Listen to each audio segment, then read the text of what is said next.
Good afternoon. How are all of you? Uh, this is, of course, the Jaybefaunt Show. I am James Fauntleroy, your host, and I just want to welcome everybody into the chat. Everybody else is watching right now. If you're watching a little bit later, it's good to hear from you too. Am part of the Revolutionary Blackout Network, and of course. You guys can always see me on RBN on Sundays at 1 p.m. Eastern Standard Time. Of course, this is my official channel, Jaybefaunt channel, and you can catch me here. I move my time just a little bit up, just so that more people can be able to get me live. So I will be from now on at 2 p.m. Eastern Standard Time on Tuesday. So I am so happy to be here live with all of you. Okay. It's funny because, so the platform I use is called StreamYard. So I was looking at the counter and it counts down when you're supposed to go live. And if any of you ever watched Independence Day, you remember when the countdown goes and then David's like, time's up, And right after that, when I forgot his friend's name that works at the cable company. He has a really, really rough voice. And he goes, checkmate. And he goes, oh my God. Oh my God. David, why did that just in my mother's wet Atlanta? When he sounds like that. I just started thinking about that. I'm like, oh my God, I'm going live. So yeah, I'm live. But anyways, so I wanted to say hello to everybody who's in the chat. Hello, Robin. Uncle Warren, what's up? How's it going? Good to see you. Oh yeah, Judge Hirsch. Yeah. It's and because I never heard his oh wait, is it Harvey Fierstein? I can't remember, but when I first heard his voice, I was cracking me up because I was just like, oh my gosh, and I was like, I can't do that voice, at that point in time, I was a little young, but now that I'm, an adult, it's just like, yeah, I can do it. Oh my God, David, it was hilarious. And I don't know if that's his actual voice or is that just like a character, but it was pretty funny. And even to this day, Independence Day, is a classic movie for me. I was scared as hell of it when I first watched it when I was little because I don't do horror movies and I really don't do alien flicks. Yeah, a lot of people are gonna cancel me right now. Like, James, you don't do horror or alien flicks? No, I don't, because I was shown horror flicks when I was really, really little, and I'm like, no more, not for me. I'm not doing it. So yeah, good to see everybody. What's up, Robert Durden? Good to see you, bud, in the chat. Bill Bradley, nice to see you. Yeah, love your video about not hating your neighbor. Thank you so much. Yeah, we got to start, loving people. Even if we have our disagreements, we got to love people enough to make it so that their world is a little bit better. Because maybe, just maybe, that person who we disagree with, they may end up turning around. You never know. But speaking about making the world a little bit better, as you guys can see from the title of this video is the Homeless to Sickness Pipeline. I call it a pipeline for a specific reason. The pipeline is basically meaning that homelessness leads to sickness and sickness can lead to homelessness. And a lot of times people don't really, connect those two. Excuse me. And then the fact that people need to realize is that homelessness is a health issue. It is a health issue in regards to the collective health of us as a society. And so I wanted to touch base with this, and I want to touch base with this like last week because I was just like, you know what? This is a topic that needs to be spoken of. It needs to be discussed, and it needs to be had within this space. Because a lot of times we talk about healthcare, and a lot of us on the left, we talk about single payer healthcare, Medicare for all, something similar like that. And the thing is that we don't necessarily always connect the dots or show the intersectionality between healthcare and housing first. Because the thing is that housing first is a health issue. And we also need to get to a point where we recognize that our health issues are all interconnected. Because if I'm experiencing a health issue, that means that I can push it over to somebody else and they can experience health issues.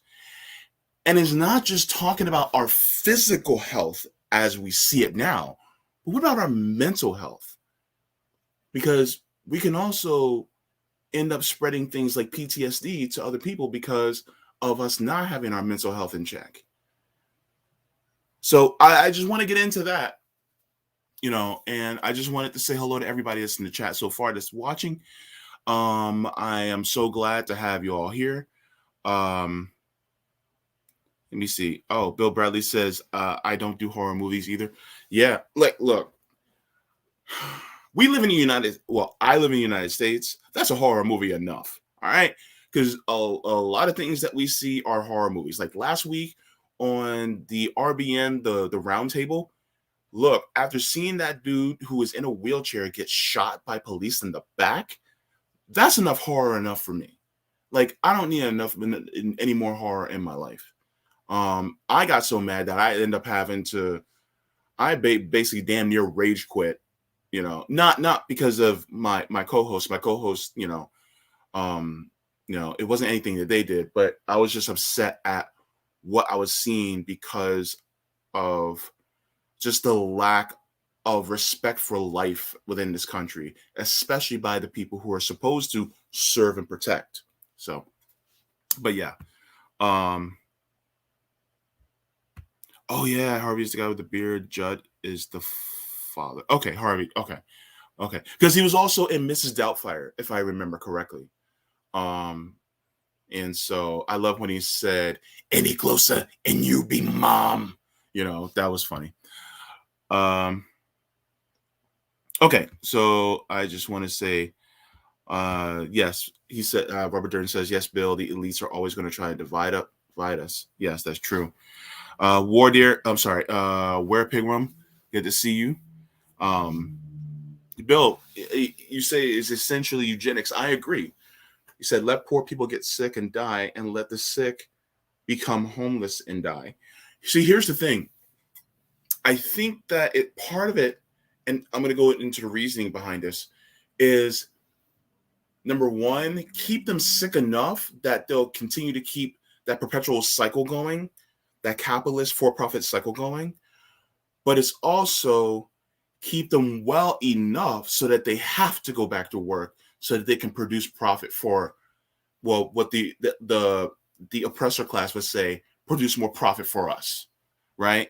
So it's like keep them hungry or keep them healthy just enough so that when it comes time, they can still work for us, but they still have to, buy our medications, use our medical facilities, and that's what it feels like. It's just like, okay, if anybody watched Deadpool, right?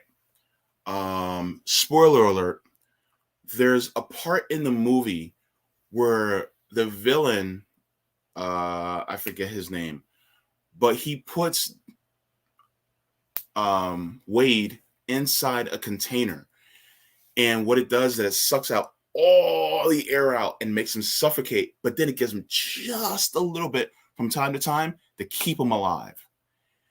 But it's excruciating, and it's like torture. And so this is what the system is. It is just like that. I tell you, a lot of these movies are basically take their actual plots from real life, no lie. But that's what they do, is that they keep you just at that edge of living so that you don't want to die, but then they keep you suffering. And the thing is that suffering that you go through is what helps their profits, because then you have to work to alleviate that suffering. That's the part that it's the most disgusting within the capitalist system. And I think that's one of the reasons why movies like Deadpool, when that part, you can connect that to capitalism, and that's exactly how it works. LaJuan James says, I'm on disability. Only reason why I'm not homeless is because of my mom. Those disability checks aren't shit. Yes. Yes. And it's like the only thing that's keeping us alive are the crumbs. But we still have the hunger pains. And we're still experiencing the emotional and mental wear and tear of always feeling housing insecure. So, yeah. Thank you very much for that comment. Dee Dee! Hey, what's up, homie? Good to see you. I'm still alive, by the way. No need to worry. And yeah, that's chicken and the egg part. Yes. Okay, so I love y'all, but I got to get to this this thing. I just I'll get back to the chat in a minute. But one of the things that I found, and I'm going to share my screen really quick, is this short article that is about homelessness and health. And I'm just going to read a couple of lines for you. I'm not going to drown it out and drag it out. But this comes from the National Healthcare for the Homeless Council. And it's a fact sheet. This came out back in 2019. So, 2 years ago, over 2 years ago. And it says, homelessness and health, what is the connection? And I just want to highlight this first part, and then we can get to another part as well. It says, homelessness can take many forms, with people living on the streets, in encampments or shelters, in transitional housing programs, or doubled up with family and friends. All right, so that's an important point. Just because you're sleeping on somebody's couch, you're still homeless, by the way. Okay, it says, while the federal government reports 1.5 million people a year experience homelessness. Now, what did Bernie say during his campaign, and what is the number that's always touted? The 500,000 to 600,000 people that are homeless. Those are the people who are on the street. That's not the entire population of people that is homeless. Okay? So really, it's 1.5 million. This was pre-pandemic, back in 2019. Okay? It says, other estimates find up to twice this number of people are actually without housing in any given year. So probably 3 million people. You know what breaks my heart is when I'm going past the motel, the rundown motel, and you see in the morning a bunch of kids sitting out there waiting for their bus to come pick them up, and they're living in a motel because they're homeless. They're not even housing insecure, they're homeless. And that is heartbreaking. And I see that in my neck of the woods, in my neighborhood, in my zip code. That's what I see. It says the connection between housing and homelessness is generally intuitive, but the strong link between health and homelessness is often overlooked. This fact sheet outlines the health of and how health and homelessness are intertwined, and why housing is healthcare. And so if we go down just a little bit, this is very interesting. And I know friend to the show, Robert Durden, is in the chat. He is a doctor, and so I think that you're going to be nodding your head a lot at this next paragraph. You're going to be like, oh yeah, this is very true. So the subheading says, homelessness creates new health problems and exacerbates existing ones. It says living on the street or in a crowded homeless shelters is extremely stressful and made worse by being exposed to communicable diseases, example, tuberculosis, respiratory illnesses, flu, hepatitis, etc., Violence, malnutrition, and harmful weather exposure. Chronic health conditions such as high blood pressure, diabetes, and asthma become worse because there is no safe place to store medications properly. Maintaining a healthy diet is difficult in soup kitchens and shelters, as meals are usually high in salt, sugars, and starch, making for cheap, filling meals but lacking nutritional content. Behavioral health, such as depression, alcoholism, and other substance use disorders, can develop and or are made worse, such as in difficult situations, especially if there's no solution in sight. Injuries that result from violence or accidents do not heal properly because of bathing, keeping bandages clean, and getting proper rest and recuperation isn't possible on the street or in shelters. Minor issues such as cuts or common colds easily develop into larger problems such as infections or pneumonia. Numerous health conditions among people who are homeless are frequently a complex mix of serious physical, mental, and substance mental health and substance use and social problems. Poor health, high stress, unhealthy and dangerous environments, and inability to control food intake often result in frequent visits to the emergency rooms and hospitalizations. And so, one of the things that this article actually brings out is that you can't really care for yourself properly if you are homeless. And I'm going to connect it with housing insecurity. If you're housing insecure, you are under stress. When stress happens, cortisol levels rise within the body. When cortisol levels rise within the body, that also is makes you more susceptible to inflammation. And so the susceptibility for inflammation and the higher cortisol levels lead to a correlation for getting easier viruses, bacterial infections, and all these types of things alike. So therefore, it can also lead to you having poor health.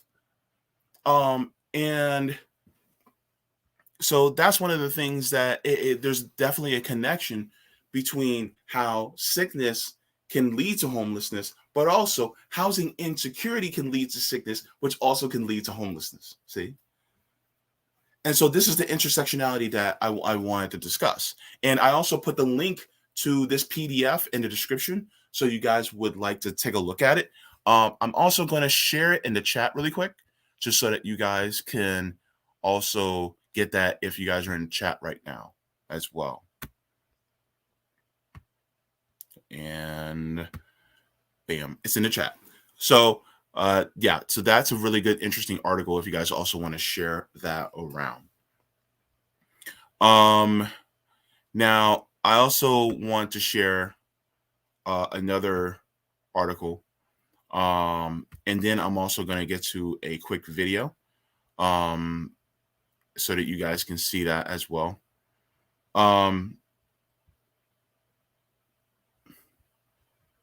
Because even Forbes covered about, homelessness and healthcare being intertwined, and homelessness is actually a health issue.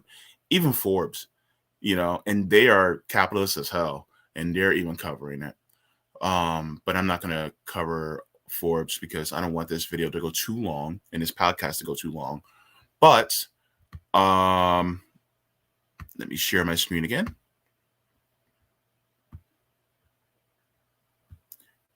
All right. And this is from realchangenews.org. And this one is entitled Connecting Health and Homelessness. And this is by Kath Smithson. This came out not too long ago, later this year in 2021. It says local professor combines data and her lived experience in new book. So Kat Smithson says, as of 2020, Seattle has an estimated homeless population of more than 8,000, which is thought to be the third largest in the country. While debates rage over whether or how to best address the housing needs of those living in our streets, there is another issue: the health of houseless neighbors and the lack of access to healthcare. And so they talk about the lack of access to healthcare. And it talks about how, even though, you have people who are homeless, some of them do have Medicaid. Not all of them do. And they don't have Medicaid, probably because a lot of times you don't have a way to get it if you don't have a proper address. And plus, people, like, okay, here's the thing. If we had at least a single payer healthcare. Now, I'm going to say single payer healthcare does not go far enough for me. I actually want a national healthcare system, but just for the sake of argument, at least a single payer healthcare system. Do you know what is the eligibility enrollment period for a single payer healthcare system? Your enrollment period is as soon as you take your first breath when you come out of the womb. That's your eligibility period. And you don't get denied because you're automatically enrolled as soon as you're born. When are you no longer eligible? The day you take your last breath when you die. So if we had at least a single payer healthcare system, people who are homeless would never, ever have to worry about trying to enroll, trying to get into a healthcare system like Medicare or Medicaid. They wouldn't have to because they'd be automatic. So there's already a flaw in the system that's government run, is that it's not automatic. Me personally, I do want a national healthcare system, but even if you were just wanting to get single payer, you'd be automatic. You wouldn't have to worry about trying to do that. And you would have your true, absolute access to healthcare all the time. You wouldn't have to worry about it. But I digress. It says here, homeless people can have a hard time getting and maintaining health insurance or even qualifying for Medicaid, the government insurance program for low-income people. If some are able to get health insurance, which is the first step to obtaining health care, seeing a doctor who is willing to treat unhoused patients is with possibly complicated medical issues can be challenging. And then one thing that a lot of people do not address, and this is extremely important, says multiple studies have found that early childhood trauma is a significant risk factor for homelessness. But how do we treat childhood trauma? We have to give people mental health, but if they can't afford mental health, see the cycle? The cycle is a vicious cycle. And so this is one of the reasons why we need universal health care, but at the same time, we also need a housing first society. You have to have both. You can't have one without the other. Well, you technically can have one without the other, but it doesn't work at the optimum level that it's supposed to. And so if you want to actually have a truly healthy society, you need both to work in tandem with each other.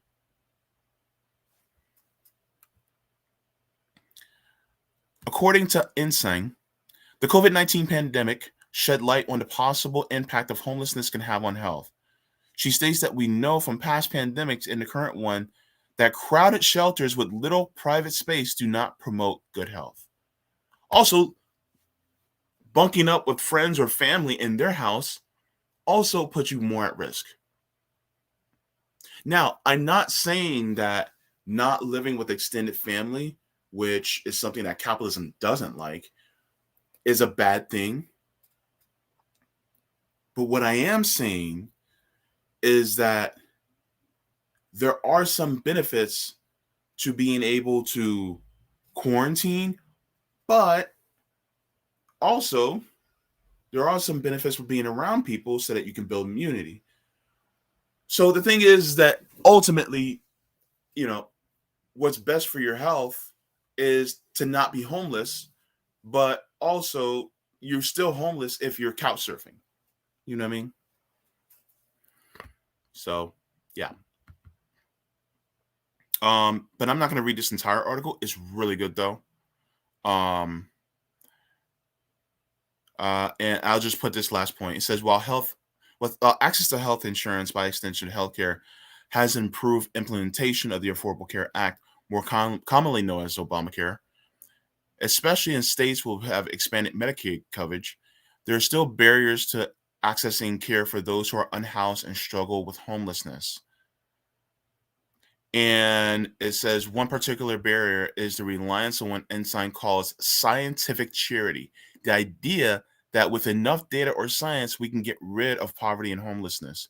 She questions the concept of deserving versus undeserving needy, an idea that dates back to the implementation of poor laws both in England and America, which has a significant impact on the ability of homeless people to access health care. For instance, the able bodied men often come last in terms of any kind of entitlement. And she says there were a population that came last in Medicaid expansion. So that the concept of the deserving and undeserving.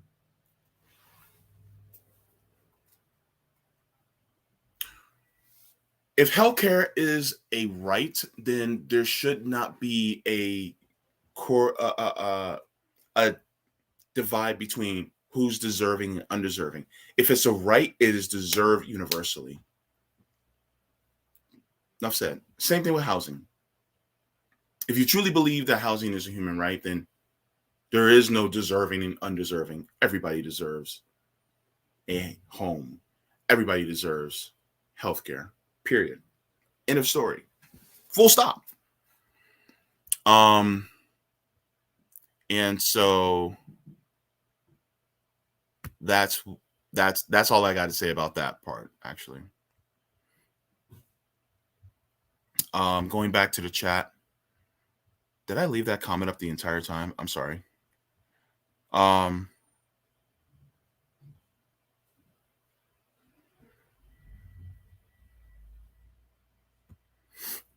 Bill Bradley says they do not want to keep workers healthy enough to work and be beholden to big pharma, but anyone seen as a drain on society is expendable to capitalism and eugenics programs, just to codify that. Um, Even the mental part about seeing somebody as a drain on society, what does that mean, to be a drain on society? People who don't produce profit is viewed as a drain society. I'd argue that people who hoard wealth are way more of a drain on society than people who don't produce as much profit. So yeah, the Musks, the Bezos, the Gates, people like that, the Waltons, they're the drains in society. And I don't want to get rid of them. I just don't want them to hoard any more wealth. So take that ability away. That's just basically how I feel. So yeah, I think they'll probably agree with me on that one too. Um, Thank you very much about the cortisol and inflammation. And the thing is that if we know these things, then why aren't we implementing the system where we not bypass, but we abate having those things raised, that those cortisol levels raised? Because the thing is, ultimately, it's about the health of the entire society as a whole. Hey, lost adult, nice to see you. Let's see. The rationale for economic deprivation is sexual domination. This is the motivation of the wealthy. Yeah, yeah, I agree with that. I really don't have much to add because you made a great point. Um, that's one thing reasons why I love y'all, because y'all always make great points.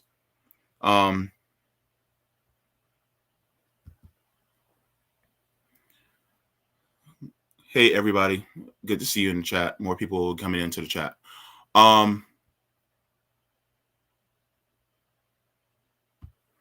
So Word Program says, remind me of poor doors that are used in some apartment buildings. Oh, yeah.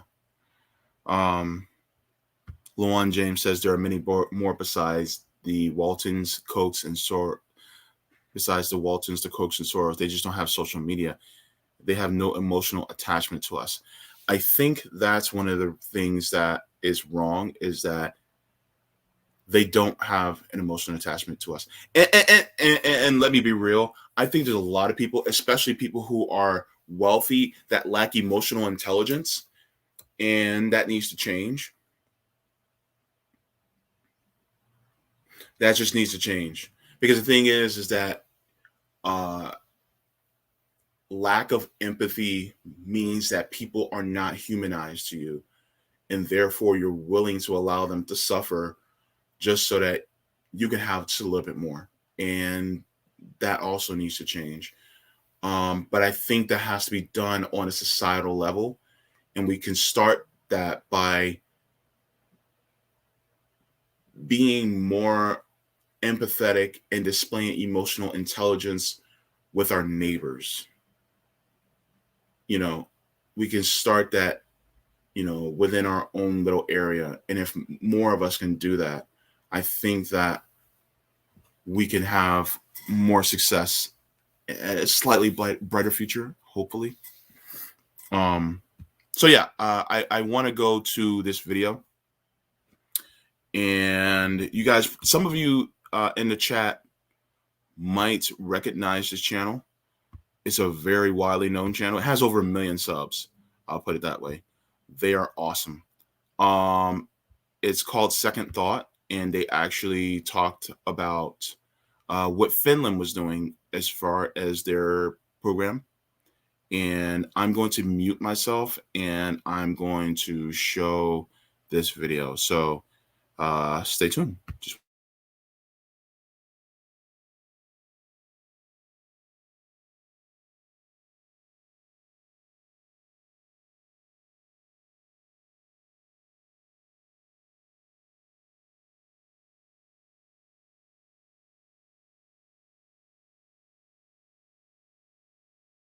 Get free access to Nebula, the streaming platform built by all your favorite YouTubers, when you sign up for CuriosityStream at the link below. About 600,000 people experience homelessness in the US. Think about your own life. You might not be homeless or necessarily even know someone who is or has been. But you certainly know someone paying too much for rent, someone having trouble finding a place to live, someone facing eviction. In other words, someone who could become homeless without much needing to go wrong. More and more Americans are joining this category every day. The truth is that in 95% of US counties, those who work a full-time minimum wage job cannot afford even a one-bedroom apartment. Change that to a two-bedroom and the entire country becomes unaffordable. This situation is only getting worse. As a result of the pandemic, rising housing costs, wage stagnation, and the inadequate policies of our local and federal governments, the number of people experiencing homelessness and of people on the brink has been steadily growing for the past decade. That is, if you only look at the US. In this episode, we're looking at Finland's approach to homelessness, what Housing First is, and what it could mean for the American economy. In Finland, only about 5,000 people, 0.1% of the population, are homeless. And that's even with the broadest definition of what constitutes homelessness, which includes more than who you typically think of when you hear the term. The Finnish definition of homelessness goes beyond just those who are living on the street or in emergency accommodations like shelters. In some cities, like the country's capital Helsinki, no one sleeps on the street. That type of homelessness has been completely eliminated. Compare that to the US's nearly 600,000 homeless people, which is almost exclusively so-called rough sleepers, those who live on the street, and the problem starts to become apparent. What's more important, though, is that homelessness isn't just low in Finland, it's actively going down. Between 2010 and 2018, Finland enjoyed a massive 40% decline in the homelessness rate. If it sounds like we're cherry-picking data, even during the pandemic, which, let me remind you, has caused a massive surge of homelessness in the US, homelessness in Finland did not increase. So what happened? How is Finland so effectively reducing homelessness? In 2007, the Finnish government started a national Housing First program. Housing First is a philosophy that argues that to make progress on homelessness, particularly chronic homelessness, you need more than temporary emergency solutions. You need permanent housing right out the gate. In other words, housing is the starting point, not the end point. The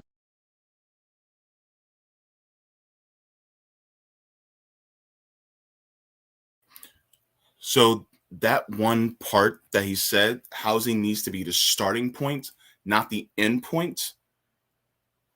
That is one of the biggest things that people need to recognize.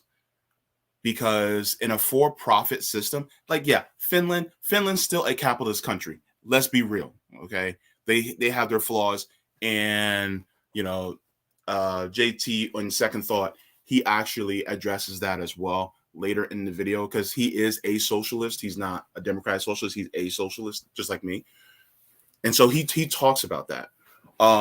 By the way, I also put the link to this video in the description.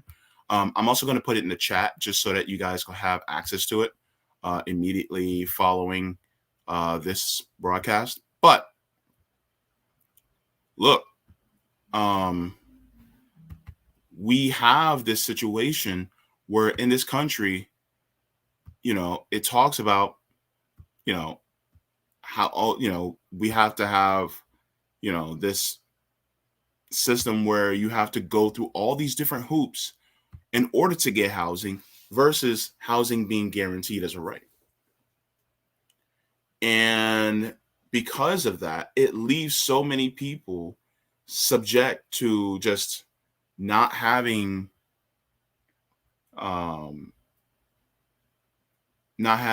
the ability to have a home, and thus it can negatively affect their health.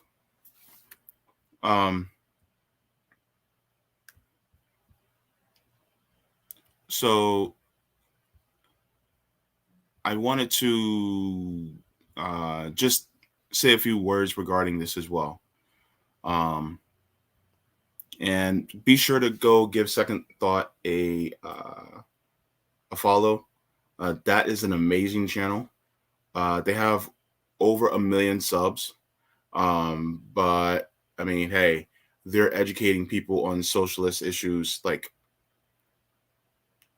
weekly. There's every show. And in fact, a new episode comes out every Friday. And I always catch it while I'm on dialysis. So I get to watch it while I'm there. So if you guys, give them a chance, give them a shout out, go ahead and subscribe to them. And shout out to JT at Second Thought. I love your videos, dude. You're awesome. So there's more that he talks about in there, and there's a wealth of information that he brings out, and I encourage all to watch it as soon as you can. But here's my thing. Okay. The cycle of homelessness starts with being sick and not having enough money for rent utilities. Once you get evicted from your home, being homeless can exacerbate the sickness that you're already trying to endure. So you go to work and you somehow get sick. You get sick, but you can't stay home. You can't recover, which means that exacerbates the illness even further, on and on and on. And then guess what? You stay sick. And then it can cause a cascade of different issues. It is a domino effect. Homelessness makes recovering from a sickness much more difficult. It can make someone's condition much worse. This is why healthcare for all and housing for all is a twofold solution in maintaining the health of society. Unfortunately, we live in a for-profit system that views people as expendable, and it views people as pawns in a capitalist system. Paid time off like sick days and vacations by law is also a benefit to good health, and it's becoming more obvious as to its necessity within our society. People need housing, healthcare, and time off without having to worry about basic needs being met so that they can have optimum healthcare possible. Yeah, Sogoto. blog go pogo. Sorry if I, yeah, being homeless wore me way the hell down. I haven't been able to get my health back, and I'm sorry about that. But yeah, that's basically one of the things that it contributes to. Um, Let me continue and my notes.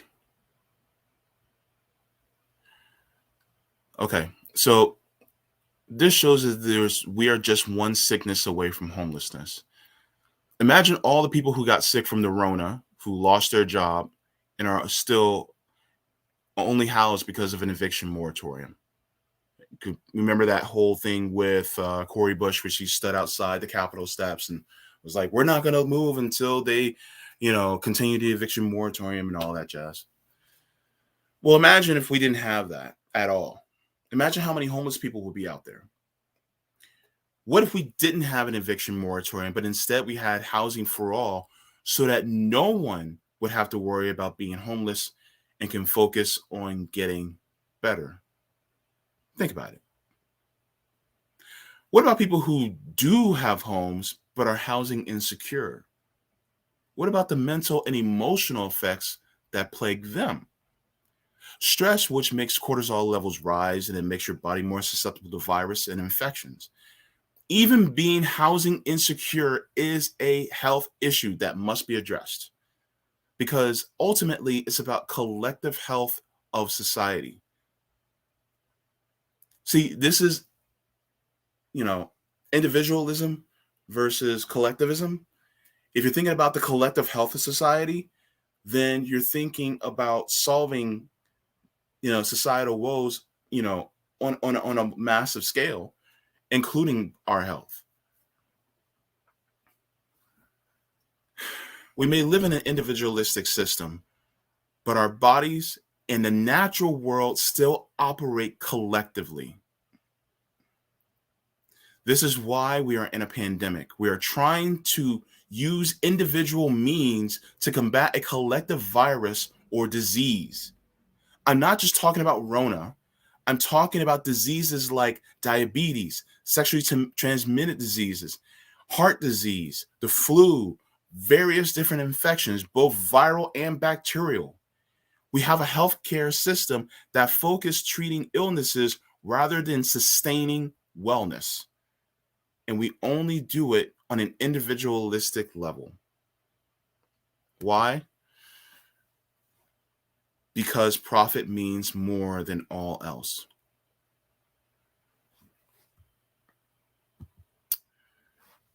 Housing relates greatly to this because housing is a human right, because it is treated as condition. I'm sorry, in my notes, I think I wrote that wrong. Housing relates greatly to this because housing is a human right, but it's treated as conditional in so much as the person has to create profit for someone in order to have this right. This right, quote unquote. Which ultimately means that housing in this country is not a right, but a privilege. Housing security is not a right either, and is treated as a privilege because you have to slave more for profit in order to increase your security in housing. This is a sad reality that we all have to deal with, and the best way I can think of combating this falsehood notion of individualistic thinking is to keep talking about it and how not to have it, and talking about it and showing how not having healthcare or housing for all will lead to our collective demise. We are killing each other for profit. We're all connected, and we need to start seeing each other as such. Gosh, I'm terrible at reading my own stuff. But that's what I want to say. You know, and we continuously put this system of profit ahead of ourselves, and we as society typically get in our own way, and it's quite sad. um in regards to the video by second thought and blending that with the article with instinct, the determination of someone who is deserving, quote unquote deserving, means that it is not a right but a privilege. If housing is a right, then we should implement housing first. I'm going to get a little personal here. I've done it before, but it's whatever. I've been homeless before. I know what it's like. I know what it's like to be homeless as a child, and I know what it's like to be homeless as an adult. And when people say homeless, they're like, "Oh, you slept out in the street?" No, I was couch surfing. My mother will be damned if she sees me sleeping out in the street, but I've slept on people's couches. I've stayed in hotel rooms. So I know what it's like to be homeless. And thank God I never got to the point where I was out on the street, but you're still homeless. And that does weigh heavily on you mentally and emotionally, which can affect your health. And here's the crazy part. People don't think about this. When you're housing insecure and you're worrying about those things and it affects you mentally and emotionally, then guess what? Then sometimes you may end up lashing out or doing something very wrong against other people around you. You can even do something so as far to cause somebody to have PTSD, which then perpetuates a cycle. Because people are constantly under that depth of despair, then you're also having a mental health pandemic that spreads throughout. All because people are housing insecure. And so people need to realize that this whole pull yourself up by the bootstraps bullshit, it does nothing good for any one of us at all. And so when people talk about, oh, well, all you need to do is just, work really hard and save up your money. Meritocracy is bullshit. It does not work within the system. You can even see meritocracy as bullshit by looking at the children of the billionaires. Because guess what? They already, number one, have a way better footing than any one of us. And number two, they're going to inherit their parents' money. So guess what? Meritocracy didn't even apply to them. So when it comes to certain rights that people have, here's my thing. And this is a shout out to Noah. Noah's not watching at the moment, I don't think. But Maslow's hierarchy of needs, if those needs aren't met, then they should be by universal right of being a human being on this planet. Once those rights and those needs are set and they are a foundation, health society instantly starts going up. Because you don't have to worry about these things. So therefore, you can focus on other aspects of your mental health. Why are people so stressed out? Why are people so angsty and angry? Because either, number one, they don't have a place to live, or number two, they're worried about losing the place they already have to live. This is why we need housing first, so that people don't even have to worry. Because if you're sitting there worried about the place that we have to live, then guess what? You have to stay in a job you don't like. You can't take care of yourself when you get sick. You can't take care of your kids. Or some of us who have to take care of our parents, or some of us that have to take care of our siblings, or some of us that have to take care of our spouses.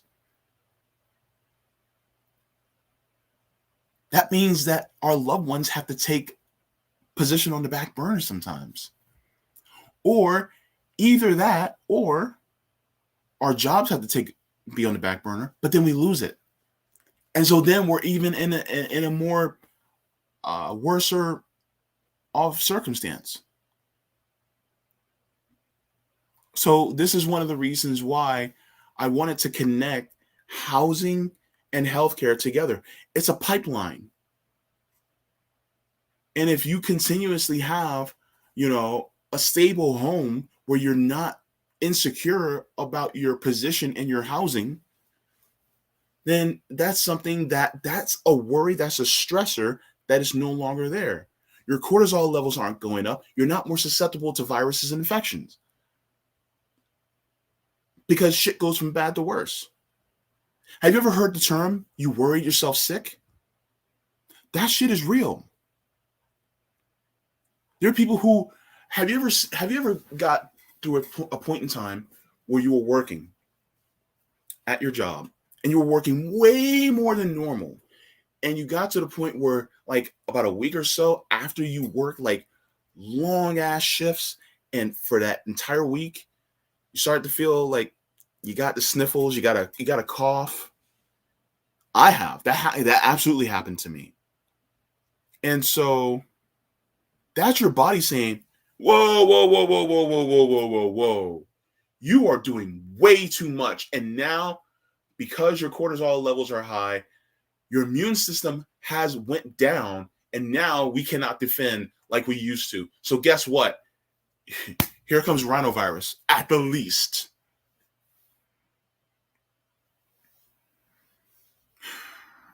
Also, we need to talk about the collective health of our society.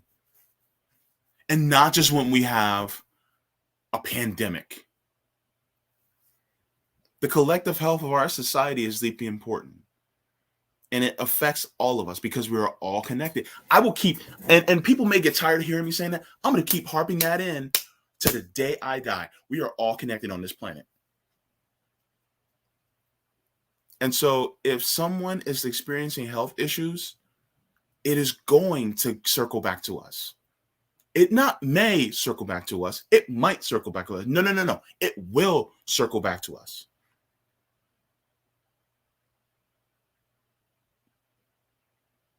It's just a matter of time. This is one of the reasons why I'm a socialist. Because we got to focus on the collective, not just the individual.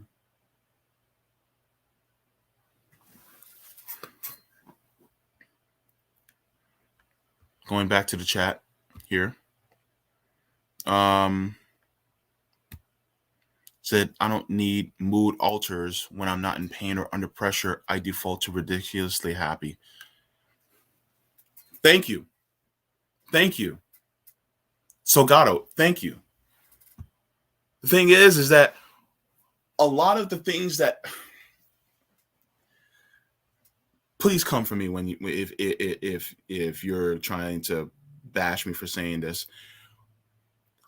A huge chunk of us, our personal problems, you can link it all the way back to lack of resources. Food, housing, utilities, environment. You can link all that back.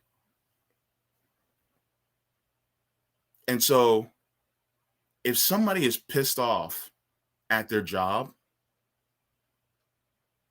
number one, it may be their job that's pissing them off because and they don't really want to be there, but they have to be there because what? The healthcare, well, the insurance that they get, it's not even really healthcare. Or they are dealing with things at home that have to deal with finances, health of someone. Maybe they lost somebody, and maybe the person that they lost was due to them not having adequate health care. So, yeah. Bill Bradley says, I'm not sure how people can consider a society that is one of the richest of the world allowing large-scale homelessness in an advanced society.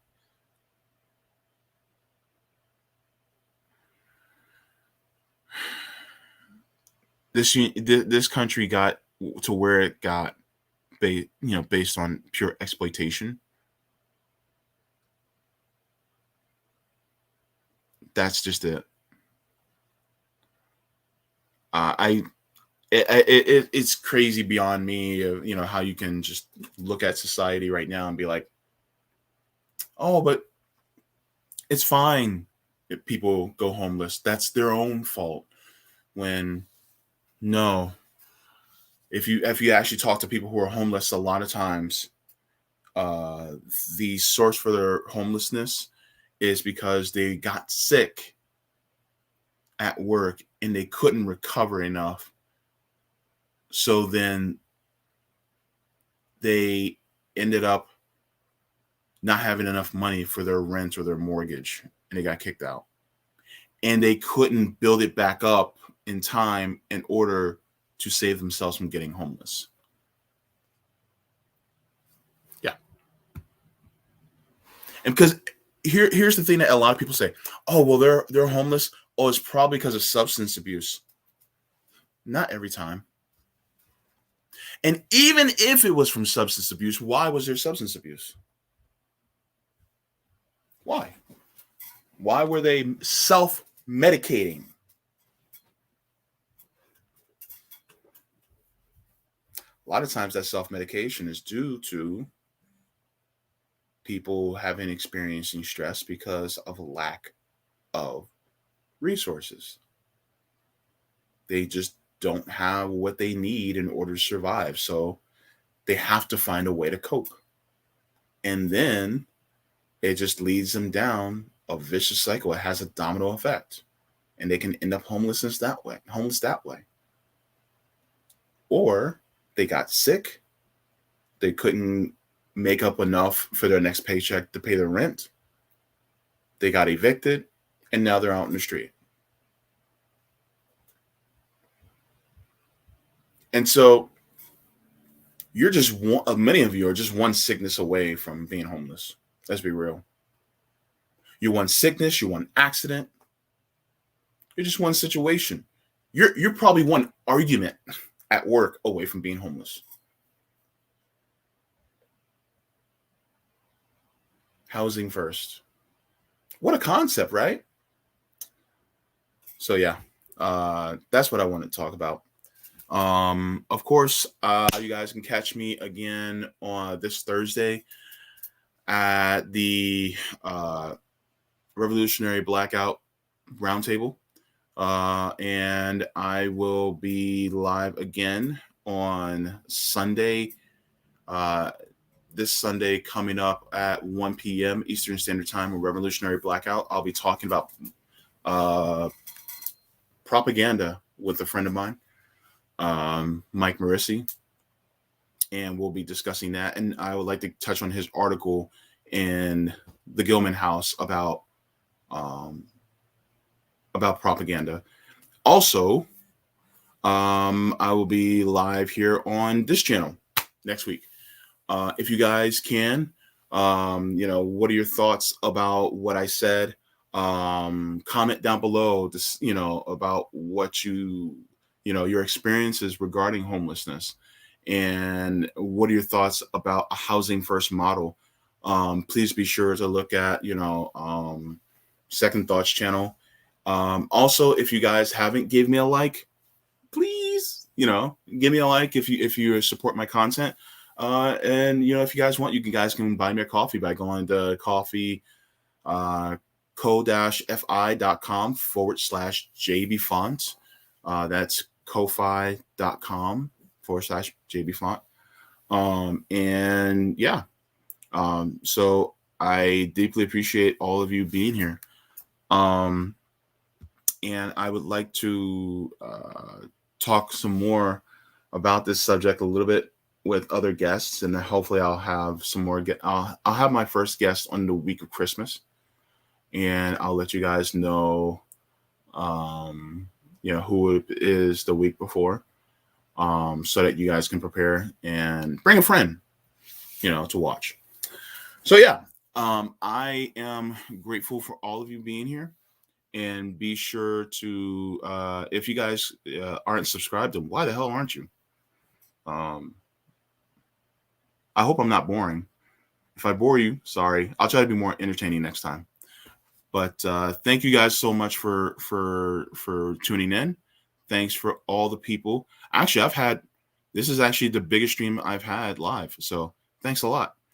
And okay. I will see you all in the next one. And by the way, don't buy that stupid green tea mask. That stuff does not work. It took a hard time off my face. Ugh. Just don't do it.